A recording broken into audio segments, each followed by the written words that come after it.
you can't change it now. It already happened. This tournament is going to go. There are sponsors. It's hyped up. So the chap who comes from outside is one who has decided I'm going to play rugby. Welcome to Kandy Times, a segment that we need to discuss about the issues or the discussions that I've been having during the Dialog School Rugby League. So before that, I would like to ask our viewers to subscribe our channel, like and share, and roll out your comments because this is going to be a very interesting topic. So as we know that the Dialog School Rugby League is a very interesting, the most watched, most wanted league in the year. And then with that comes challenges or discussions and issues. So one of the most talked about issue is about player imports, and it has been coming out lately a lot. So we are here with two Royalists and legendary players that has played for the club as well as the nationals and also served as administrators in the rugby field to discuss about this issue. So both will have their opinions, maybe different, maybe the same, but let's discuss. So on my left, I have Dr. Maitri Gunasekara, and on my right, I have Mr. Ravindranath Wijayanadan. So if you want to see more about these two legendary players, our link is in the description where we have done two very in-depth videos of their rugby and professional career. So you can watch that. So welcome Dr. Maiya and welcome Mr. Vijayaden. So this is now a talked about topic, very controversial, about these player imports. So there are different people saying different things. There are pros and cons about this aspect. So some would say that the receiving school is receiving talent and the individual is having some better opportunities. But also on the other side, there is this talk about the competition that it's being created, or maybe unhealthy competition, or also the fact that they're depleting a certain school to get all these players to come and play to another school. So first and foremost, let's just discuss about the school that is receiving and the individual player, the pros and cons of that. So Dr. Maiya, I'll start with you. What is your intake on this? Yeah, I of course have a totally different view for this. I look at it only from one angle, right? There are no two sides to it. Okay. That is giving a player who is very talented an opportunity to play in the big stage. I mean, after the 5th grade or 6th grade, people coming to your school, right, after getting through the exam, and the most sought after schools are in Colombo, Boys School Royal and Ananda. And then the fellows in the school don't complain that, chaps are coming and therefore, we might not be able to get into the campus because our ranking will go low. No, these are all Sri Lankans. If you can't compete, don't make excuses. At every stage, you must learn to compete. And look, now I am reliably told that Trinity has taken some time ago about over 20 students from other schools, maybe 5 schools. Now, Trinity is playing brilliant rugby.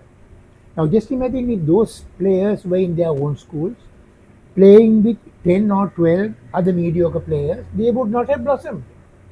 You see, they are blossoming now because all good players are playing together. And this is what we need. The school season is just a breeding ground for national selection. We need a competitive tournament. We need not a diluted tournament, very competitive, concentrated tournament where all talented players are brought to teams and played in the big stage. Then only you can see the best out of the best. Then only you can see the best of the players. I am talking about individual. You give them opportunity. Well, he couldn't get through. He couldn't get into the school at the 5th grade or whatever, passing the exam. But he has a superior talent in sports. So get him into the big stage. Fundamental rights. The child has a right to decide where to go. And some people were saying, I mean, get them at 15 and then keep them. No, no. Sometimes you're good at 15, and the people who are not so good, they blossom 17 and 18, late developers. So you have to get depending on the requirements. And what is the big grumbling about? They are all Sri Lankan. They are all our boys. I mean, where are they going? I can understand if you are getting chaps from America, Hong Kong, and England, schoolboys to play. No, and these are the guys, very guys, our Sri Lankan boys. We are giving them the opportunity, fundamental rights. They have a choice to get to whatever school they want at any stage and play their best and play for the Sri Lankan team. Individual. The individual is going to play for Sri Lanka. And when these boys are playing for Sri Lanka, you are not going to say he's from Royal, he's from there. Everybody cheers the Sri Lankan team. So that is how talent has to be identified, talent has to be put into the big stage, nurtured, and brought up. If you can't compete, don't complain. Now, I went to Royal. I didn't know I was going to Royal. My father brought me. I can still remember. There were these rabbit havakudu. Right. I first went inside.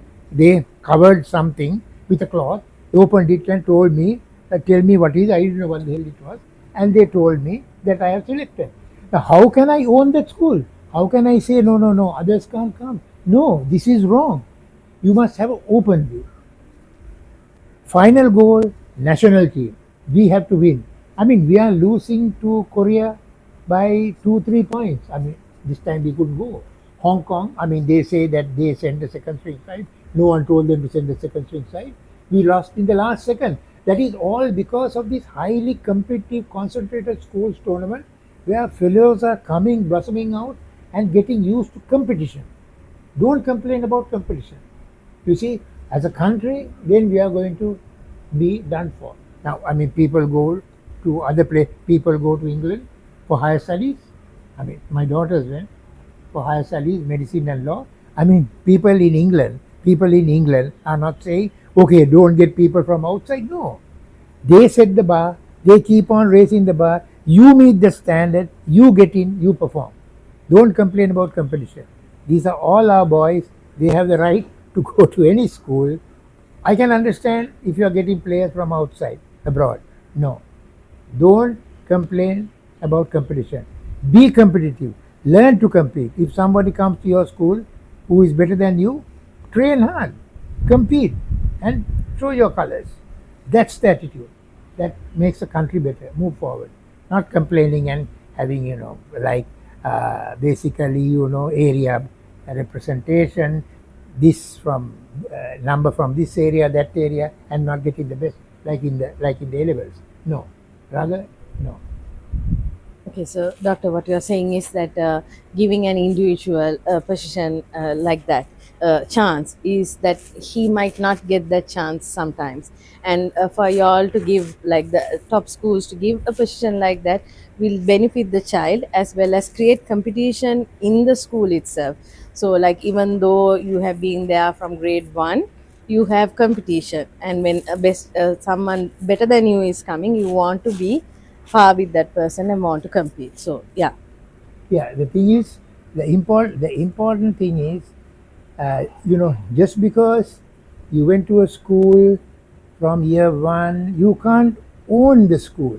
I mean, that other chap, he didn't come to your school because his parents would have had economic problems, or his parents would not have known about the school. So with his own talent, sports talent, if education talent, if somebody is coming to a different school, nobody comes. But because of that, because of the area basis, that is going to take some people out who has stayed from the beginning, from the A-level results, from entering into the campus. But no one is complaining about that. Because this is played outside in the big stage, right? Somebody with some talent, with his own this thing, coming to a school, my God, take him, right? The others who are there can't own it. These are all Sri Lankans. You see, all schools are Sri Lankan schools. Don't forget the final aim, national team. We can be number one in Asia, beating Hong Kong. and go to the World Cup. That has to be the aim. And I think, and I know within the next 4 years, we'll do that. I think, Dr. Maiya, you also said that then even scholarships at grade 5 should be there because then the children come from marks. Right. We'll go to Mr. Vijayanathan. I'm not sure whether you have a different overview of this. Mr. Vijayanathan, what is your take on this? Dishani, I will look at it in a different way. Not that I disagree with Dr. Tointo, but I look at it in a different way because let's go back. There's a background to this, how this all started. Because the days when we played, it was a friendly fixture. So we probably played about 10 to 12 games. And there were trophy games too. The Bradby, we played Gunasekara, Bradby, then we didn't play this Milroy Fernando trophy or this Angie trophy, but Royal plays. But schools introduced and made it competitive. But this competitive environment started, I would believe, somewhere in the late 2010-11 when this schools introduced this league tournament and for a trophy, and when sponsorship came in. That is where this started, and there were demand for coaches. Now, if you see, this setup has created a lot of job opportunities for many coaches, trainers. You will see it has created a rugby culture. That has been something which has, as Doctor said, that has elevated the standard of the rugby for competition. So that has created an atmosphere. When they started, then this competitive environment began, so there were a lot of opportunities. But then the schools also started, getting, if you see that, you see Dr. Maiya was a coach, Royal was 15, so there were many, if you go back at Royal College, and many other schools, it was their own old boys who did it for free. It was a freelance. You commit on your own. When I coached the junior level, we all came and committed with our own money. We were not paid. We killed our time and money and coached. So it was a homegrown situation where old boys came and coached, right? And there was no, no profession, there was no professional payment. But all this started at one point of time when it became competitive. So that is where the system started elevating. So this all getting players from other schools, from other, mainly started in this background, where when this trophy was offered and, they started competing at high level, this competition became a sort of a standard starter racing, and coaches, for example, you look at a coach. If he goes as a CEO, he's like a CEO, right? He's appointed as a coach. Now, if his job is, if he comes, I'm like a CEO. There's a board that's like the director board in a company and a coach. But the coach will ask for resources. But the coach say, I want resources to coach this team. So they will say, okay, I will give you this, I will give you that. Then if he will say, I will have to look at the boys, and he might say, no, these boys are not adequate enough. Can we get, some from outside? Okay? And that is where the problem starts. Now, can the school, will a school, I don't know whether any schools are doing it, probably some schools are doing it, they say, no, this is the resources we can give, you can't take from outside. That's our policy. Right? We want only a homegrown solution. You can't do this. So I think the buck stops there.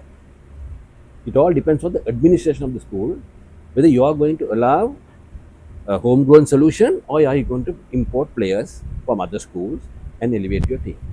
So that is the call with the administration of the school, and the people in charge of the rugby has to decide. The coach is a paid servant. So they will have to tell the coach, this is what we do and this is what we not do. That's a strategy.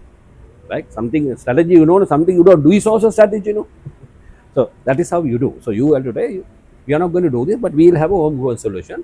But then the school should be prepared to have a grassroots level situation to build their players from a junior level and build up every level and then cater to the demand. So that is the problem here. So you can't put a blame game and say, you can't blame game and say this is right or wrong, because now it has started. It has come to a different level. I think every school, this is happening. In some level, it's happening, and players are moving to other schools, right? And you can't stop it because, like Doctor said, it's a constitutional, guarantee, right to equality. Everybody is equal in the constitution.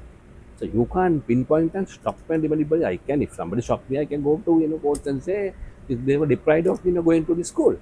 Somebody opposed and they didn't take. So that can't be done because that is a freedom of that's a freedom given. That's a democratic guarantee given to everyone. So in that context, I would say, unfortunately, this has gone to a different level because people, lock, stock, and barrel, players have been taken, and then some schools are getting what do you call their talent is diminished, and then sometime I remember last year some school had to drop out I think from the tournament because so many players went after to another school. So this is the unfortunate situation. So my argument is there has to be some control in this mechanism. Somebody should draw the line. Unfortunately, Sri Lanka rugby does not get involved in the school rugby tournament. Although we give the rugby blessings, the school rugby is under Sri Lanka rugby. That is very clear in the constitution. There are two slots. There's a vice president in position in the council as well as another representative. That is, then they are supposed to follow Sri Lanka Rugby Football Union guideline. That is fundamental, right? And they have to follow that. So unfortunately the administration part, the discipline part, all is handled by the school staff. So any dispute, it's the school rugby school section handles it. The education is. So now that is where the issue comes. And if you want, this is a collective thing that they have to understand and check whether there is some overreach in this situation. My question is the overreach. Where people are, question of player coming in the last moment during the season. You see, so that could be something which where a player is big pride of a 15 players playing in the team, and he's on the bench or he's playing, and suddenly you see somebody pulled out from outside nowhere, he comes in and he's wearing the jersey and he's unable to play the Bradby Shield match or the trophy match, which is the ambition, and this probably is last year. Then what happens to that player? The player is gone. His ambition is shattered there.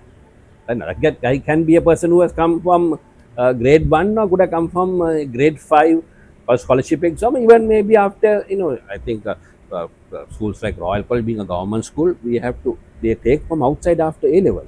A-level, you have the right to come in with good results, with good education qualification. There are many who have come in and some have captain sport, but that time there was no issue because they ever came in, they are merit. Here the question is, like Nishani, now see the argument is if the school allows the system to come, he comes and competes and plays, then there is no issue. But the question becomes an issue when a coach has a system of taking players from outside. You get my point? The coach says, I need these players, and there's a system in the school who goes and, hunts for talent from our schools and bring them into the system. So that is where comes the issue is why. If the coach can, then coach, if he brings a guy like that, he's going to play him definitely. They are not going to be competition there for him. He's almost guaranteed his place because he has been bought from this school and said, you are coming for rugby, you better play. We'll ensure that you play. Right? So that is an issue. If the administration gets it and puts a guy, you compete and play like Dr. Maiya said, that's fine. I'm fine with that. You take, you play, compete and play. That you came in, but there is no guarantee that you are going to play. You can come. I know there are many players. In those days, I remember during 70s when Ranjan, Madugala, before that, there are good players who came from St. Peter to play cricket for Royal, but they didn't find a place. They couldn't find a place in the cricket team.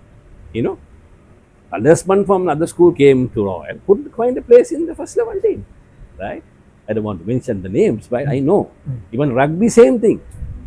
There are players who came, played 1 year, next year when the other regular players came in, they were dropped. I'm telling you, so that is because there is no guarantee for them to play. But the question is, when there is organized, taking of players from other schools by some person, and then there is a system where that person is going to play. If there's a guarantee, I don't know whether there are players who have been bought and then not played. The majority who come there are definitely going to play because the system has created that way. I'm not saying it's right or wrong, but that's how it's working now. So that's how the system is going. Many schools are doing this.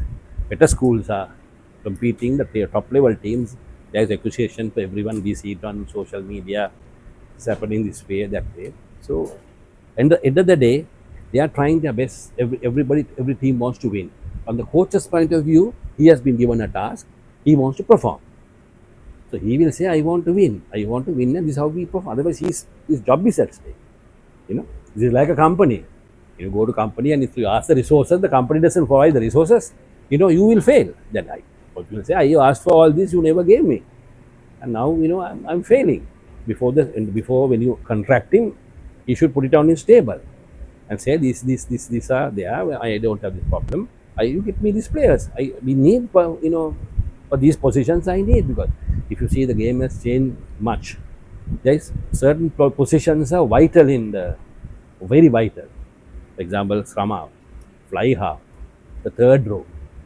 Very important position in the field because of this. In a new rule change, a lot of opportunities. These are the playmakers of the team. So if you don't have good in those positions, if you don't have adequate players, the team will suffer.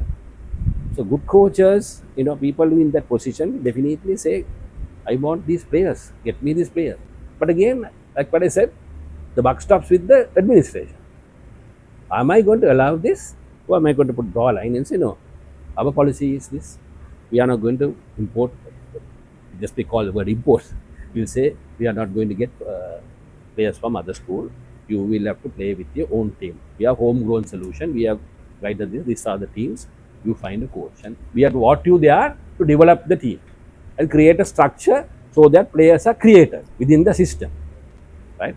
There are now these argument. These players also who are coming from outside been made players. No, overnight they didn't become rugby players. No, they had a talent. Somebody, coached them, right, and they became players. That's it. Somebody gave them. They had their own way of developing themselves. Somebody guided them, and they became players.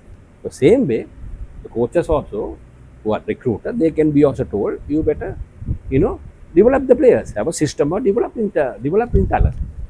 Any coaches are there. I'm sure Dr. Maiya will have examples of certain players, how he made them from a very mediocre player to a performing player. There are ways and methods of making players, changing their mindset. All that is there, right?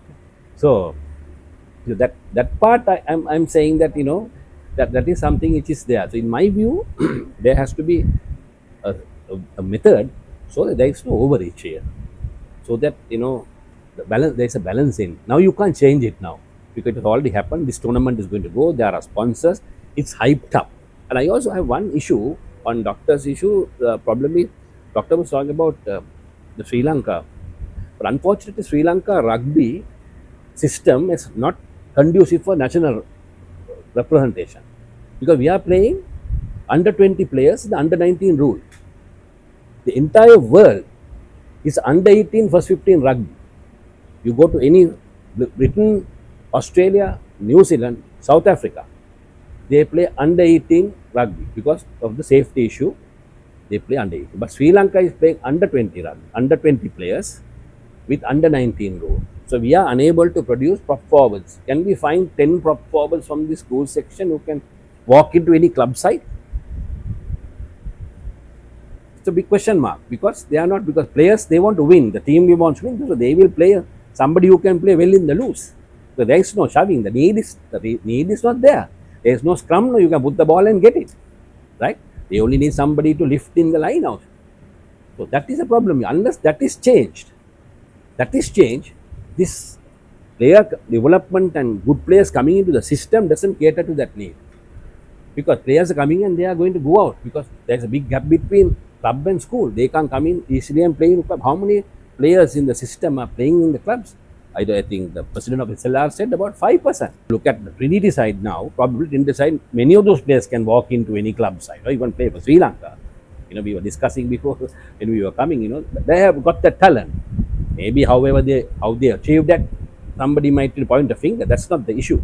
They have created a system and they have demonstrated that they are a much better side than every school in the country now, right? So that is they have achieved it through their own mechanism. And we can't blame them for doing that because they also want to win and they want to demonstrate that we want to win. So this issue, I would say that developing Sri Lanka is a problem. So that's where we have to change. We have to go back and bring in the under 20 tournament because when under 18 first 15 rugby, then under 20 tournament. We have discussed this before. How are we going to achieve the under 20 tournament, right? Then there is a cater internationally. There is under 20 tournament in the world. Now, can we compete in the under 20 tournament? Sri Lanka can never compete in the under 20 tournament in the world because we don't have the rules. We will not have adequate players. It will be finally very difficult to adapt to that. So this question where what doctor said is very valid. The standards are raised. They can play for Sri Lanka, but unless that problem is addressed here, this issue of what we are discussing is basically we are not going to achieve that. Players are going to be developed definitely, but we are not going to achieve that goal unless this structure is change the betterment of Sri Lanka rugby. That were some valid points, Mr. Wijayanadan, as to like how many are you going to take and how the administration is going to work. And I think when we discussed with you before, you can share that story as well. How you were telling us of an example of how an administrator brings and if a coach brings how it makes a difference. And you also spoke about you actually paved the way for my next question of about the teams that we are bringing the players from. What happens? You said that last year a team had to drop out because all the better players were sent out. And then also you made the question about the coaches. But is their standard, because even those players, the better players, are being coached by someone. And these coaches may be not known to everyone, but they're doing a good job. And then if these schools, the best players are being taken out, sometimes they might not be able to come to A division or B division. And they might not get sponsors and they might not have a team. So with that opening, I'm going back to Dr. Gunasekara. So you can answer Mr. Wijayanadan as well as answer my question too about the players that are the teams that have been taken these players from. What happens to that school as well as about those coaches? Thank you. My friend Ravi brought some very important points, but I will try to sort of counter them. Point number one is when Ravi and I was playing, only 15 players played the match throughout the game. If somebody got injured, you played 14. Now, it was obvious from those days, people who are coming to practice, there were more than 15 players who could play in the team. So this is why World Rugby introduced 23 players. Players can be changed. Why players can be changed is because till the last minute, new players are added on, and the enthusiasm of the game and the intensity of playing is continued. Then comes the question of bench strength. You must have strong players to come in the last 20 minutes from the bench, vital positions to play. So now at practice in any school, there are 23 fellows getting colours, whereas in our time only 15 players. Now even in schools, you must have prop forwards of a certain weight. Now, if you don't have that, you can't play, because I think all the prop forwards, Luke was telling me, sir, we have to have 4 or 5 fellows, 80 or 85, whatever, as props when you put the names in. So if you don't have them, you have to get them. And the other thing is, the most important valid point is, you see Royal under 15 rugger, under 17 rugger, half the people stop after under 17 because they are studying. They want to go to America, they want to go to England, they are whatever. So those people who are coming from outstation schools or other schools, they have decided to continue rugby. Here they stop. Sometimes Royal under 17 plays very well. And when you come to under 15, not like our time. I mean, our aim was the University of Sri Lanka, to go to Sri Lankan University. Few fellows went to Cambridge, whatever, and we were looking at them. Why the hell do you want to go abroad? I mean, campus is the main thing. I mean, I played for Royal, I played for the campus, captain the campus, and I played for Sri Lanka. So now after under 17, we never left.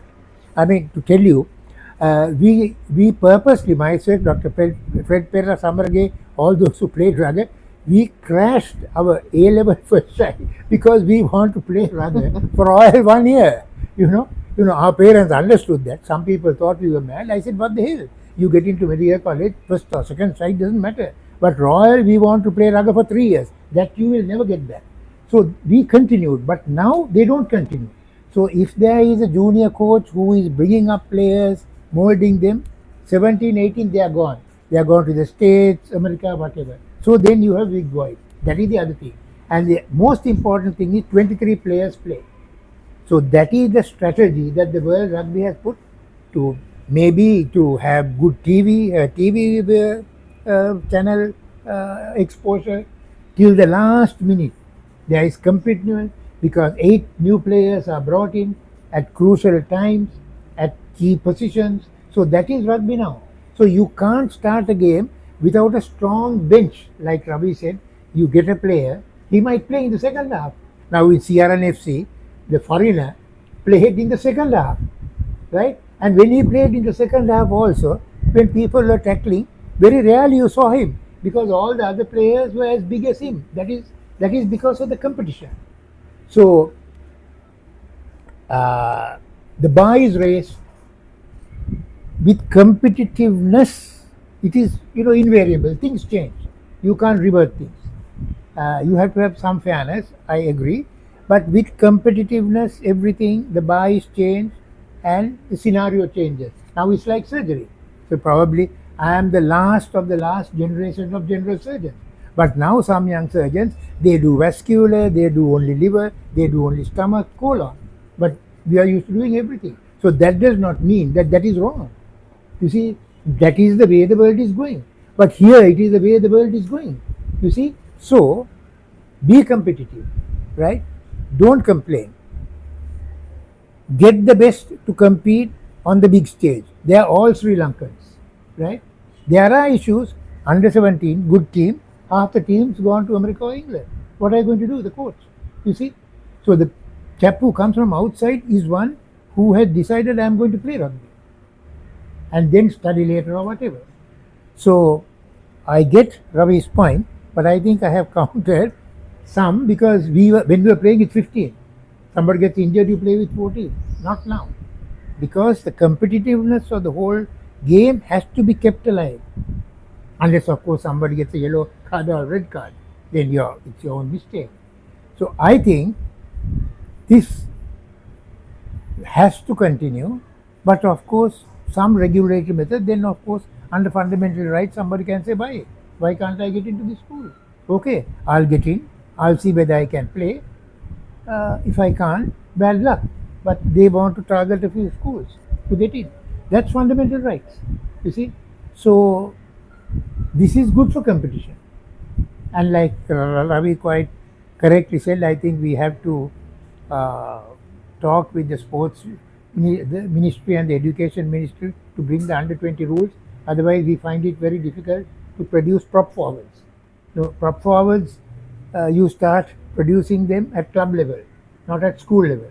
But this was purely because of the danger of neck injuries. But that has to be sorted out. So all in all, that is my point, and I think there's only one way of giving the individual a chance. Fair and unfairness, it happens everywhere. I mean, you are working for a small company, right? You get an opportunity in a big company. Well, I mean, you are not going to stay there, right? And I think the last time I read an article, the Zahira principal was telling so many of their players were taken off. But in spite of that, why are they doing well? Because the other players have stepped up. So that gives an opportunity for the others also to come up. So you must look at it like that, in a positive way always. Always be positive. So, like Dr. Maiya said, I think taking Zahira as an example, even though their players have been taken, they have played really good rugby, and now they are coming up really fast. So, Mr. Vijayanathan, what is your take on this? Like, what are your thoughts on what Dr. Maiya said, as well as the sides that the players are being taken off from? What happens to them? Because we see that sometimes they might not get the sponsorship, or they might have to drop out, or they might not get the chance to stay in that division or to go above that division. Let me start something with what Dr. Maiya said about players leaving in between. Now, that is also because of a system issue. Because if you see, when we played, it was under 17 rugby. Then under 17, some of them played in the first 15, others moved to, after under 17, they can play 2 years first 15 rugby. And when we were playing, we had the second 15 and the Royal A team. Royal A team was the feeder for the That is the colors, non-colorsman, and the second 15, the best of the second 15 plays in that.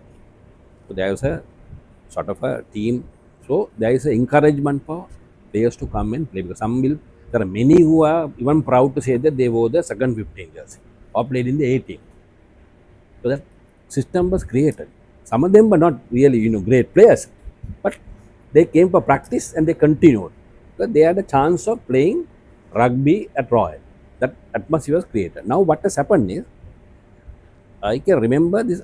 The one is for the what do you call the Sumitra Rathi Trophy. We played under 17 rugby. I am actually one of the players in the Royal under 17 played the inaugural Sumitra Rathi Trophy in 1978. Couple of years we'll celebrate 50 years. That's under 17 tournament, under 17 trophy. But what has happened now? We are playing under 16. Couple of years back it is under 18. Now it has come down. So there is a gap between. You can see the difference, 16 and 20. Now what happens to these players who, what happened? Now what's happening is, the administration and the school wants everybody in the first 15 pool. So there are many people, because I can't say blame them also, because they need 23 players, adequate substitutes to go in, but majority are in that system. So there is no other team which can play. So obviously the people who don't get the players are going to stop practices. So at home they are going to get pressure. If you are not going to play, why the hell are you going for practice? The parents are going to say, you are in a competitive, you better do your study, you have to do your A levels, you have to do your O level. Come and do your studies. Don't go and waste your time. You are not playing. The issue is, where is these players? How are they going to play? So there is no teams there for them to play. I do not know whether any schools. I saw sometimes, I have seen in the paper, Trinity or Isipathana have played some second 15 matches. The school has basically, administration have just given up on these ideas. So I'm actually totally not for this. That they should cultivate this good administration. There's a rugby culture. Definitely you must get the players in. How will they come and play? What is the fundamental motivation for them? Are they playing house matches in school? What is the motivation for a junior guy to come and play rugby? There are many players who suddenly come and blossom. There are many players who have come out of school and not played for Royal, but have come and played our clubs, and that has happened. So I'm saying that there should be a system there. So this is another mismatch there. So everybody concentrates on, the first 15 rugby, and that is, compromise. So those players have no chance of coming and competing, and so they go out of the system. So you can't blame. So that is the problem. That's one of the main reason I feel that they don't come up, and they don't come. They are leaving or not coming for practice because because they can't play. There are many players who would have come for practice. I do know they don't have the statistics, but if you check up and statistically find out how many players after under 16 or 17 couldn't play. That is two reasons. One is they are unable to play because they, there is no other teams they are to, and they can't expose their talent. There are no game, only at the practices they have to come for practice. And then there are other players who are coming from outside. So these players who are in between are enriched. They can't get an opportunity to play, so they might stop playing. So that is my answer to Doctor on that issue. But on the other problem, what you said about an experience which I had, I can share. This was when I was in Kilinochchi, when I was with MAS. We were, went to set up the garment factory after the war, and we also thought we'll do something we had been doing a lot of social work. So there was this schoolboy who I saw on YouTube where Maiya Jayawardena is identified as a pace bowler. So he is working and he was studying in Kilinochchi Mahavidyalaya. Apparently he was, a classmate of this Prabhakaran's second son, right? So I thought this would be a good idea to get this boy, give him an opportunity to come and play for Royal, get him. So this is my own vision, and I spoke to, went to ask the principal, Mr. Gunasekara, and I told him that there's a situation. Can we get this boy? But this is before O levels. He's going to come and sit with grade 9.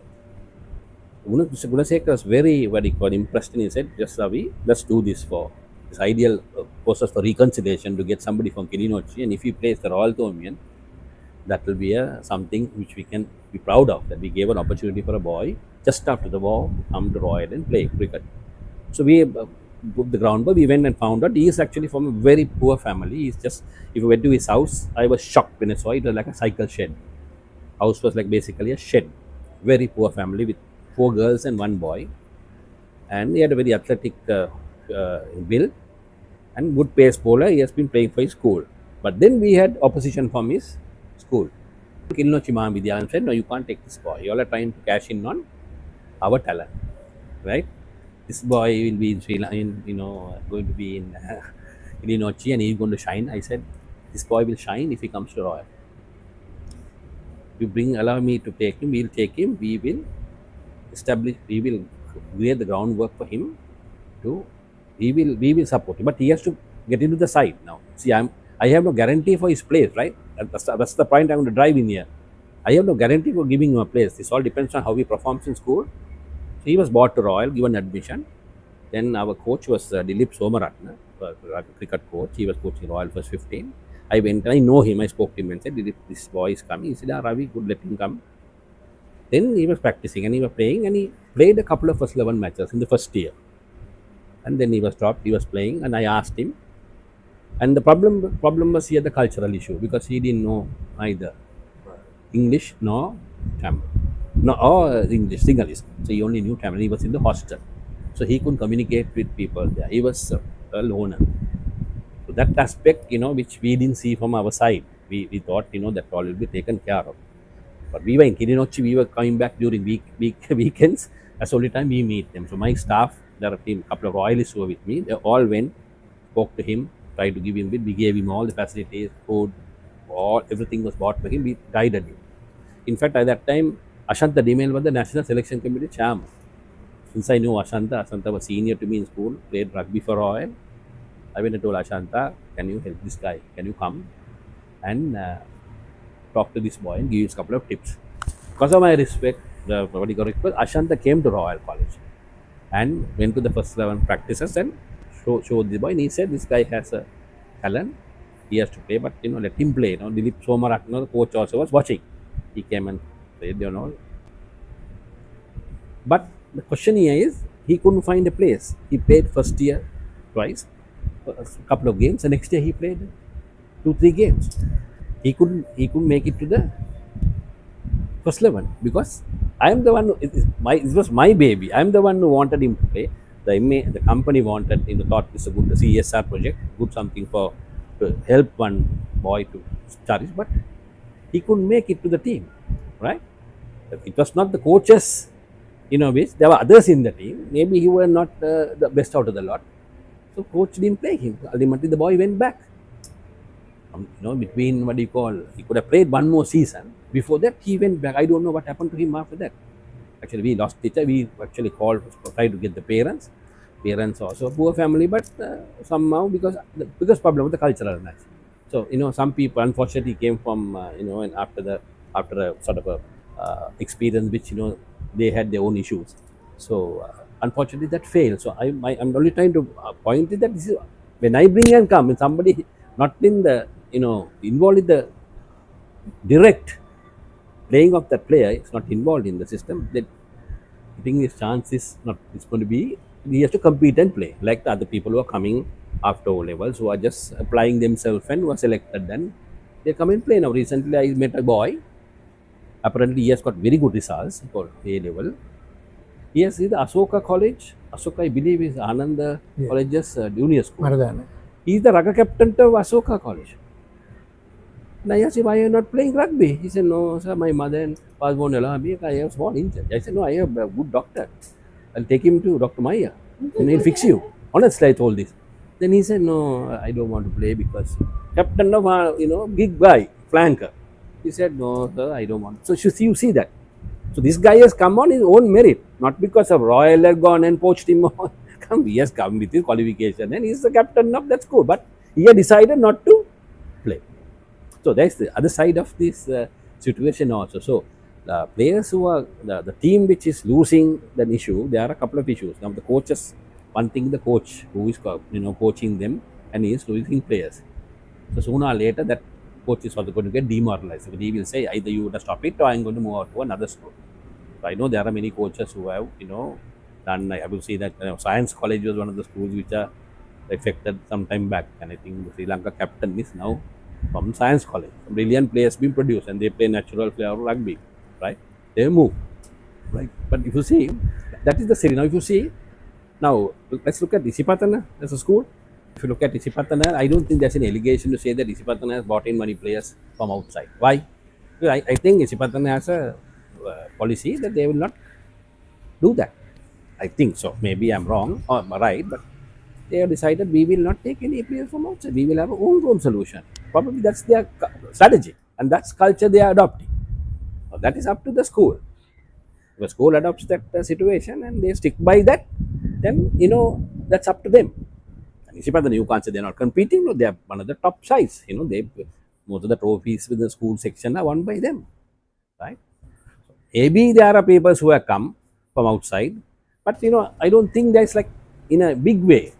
But they are strategically doing certain things right. You can't say they are not successful. No, they are doing it right, and there is no allegation to say that they are bought in this X number of players and all that. So that is their own strategy. That's what I'm trying to say. It's up to the administration. I'm not saying that it's right or wrong, administration, but I would say there is some control mechanism so that there is no overreach of situations where players come at the last moment, and they play in the team, and those kind of things become a little more. Now that see, with all this information is available, no, everybody can find out. The team list is out, and you see them when they join. Everybody start sharing in WhatsApp groups, and now people have their own opinion. Everybody has freedom of expression. They have the right to say X, Y, or Z. So they will have their own opinion. Say this is wrong, this is right. So my opinion is, we said there should be a balance in the situation. There have to be some no. We should not allow an overreach. This is why I think the school section and the education ministry should get involved, and they come out with an understanding, so that no team in other school is affected badly. The whole team suddenly drop players, like taking 5 6 players from one team. Those kind of things. The school administration is also responsible for that. But other side back we say there is a problem of fundamental right. Whether a player wants to move, can he move?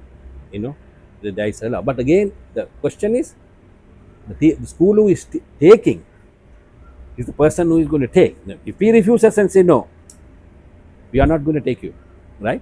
We can't take you because you are coming and you are going to deplete. This is the background. We are not going to come. We want to take you. If they refuse, can the principal do that? Now this is where the ministry comes in. Ministry comes in and creates a situation that they pass the regulation or rules or whatever regulations or whatever law and say these are adopted, so we can't. These things are the guidelines. So players. So that is a part of the ministry and the school section to get involved and correct this. But I'm saying that thing you can't change it now. It is going because teams are going to compete. Every year is going to get much more competitive. It's going to go further higher, like Dr. Maiya said. The bar is going to go up. Now if you say like Dr. Maiya said, example was what do you call specialist surgeon. Now there are scrum doctors, front row specialists, coaches, backline specialists, tackling coach, right? So compartmentalize, each position is compartmentalized. You know, actually, I was looking at some South African model.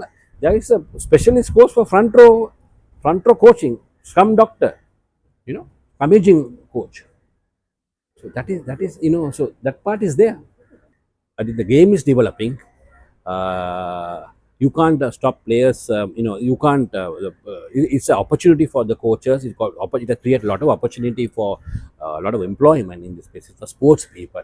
Yeah, they can't shine in. There may be the educational qualification. They might not be able to shine into corporate, but they have got opportunity in their own sports talent. The coach in the specialty what they have, a scrum specialist or a backline coach, a tackling coach, and a trainer. All that has been basically the bars have raised because of this competitive environment. So there is no argument about that. We have to go with the tide and we have to be competitive, and this has created that. So we can't. Nobody can say that's bad. Right. So there are different opinions, but I think the conclusion was that we can't stop it. The games have become very competitive, and the children have fundamental rights. And when you look at a school that is importing, they create competition, they create opportunity. The individual gets an opportunity to play and then go beyond where he sometimes would have not been getting that chance. The downfall lies in the school that is giving away the players. But in some ways, I think we can look at the schools in the start, like even Royal, they wouldn't have had rugby from the beginning itself. So it was a British game, but then they also learned to compete and come to the top. And like Dr. Maiya said, you have to strengthen the bench also. So there are other players coming in. And like Mr. Vijayanathan said, we have to have a proper system, whether it's scouting and whether we are depleting a team, or we are going to have, like, the administration is going to take any regulations, put in regulations. And for an example, you spoke about Isipathana and you spoke about Zahira, how even though they're players when they're performing well. So this is open for discussion. This is these two gentlemen's opinion. So you can roll out your comments, and if anybody wants to discuss further, they can reach out to us. Thank you very much, Dr. Maiya, and thank you very much, Mr. Vijayanathan, for being here. Thank you, and for Dilshani. Thank discussing. you for Right. inviting us for this So- interesting conversation. Once again, like, share, and subscribe our channel, and see you next time.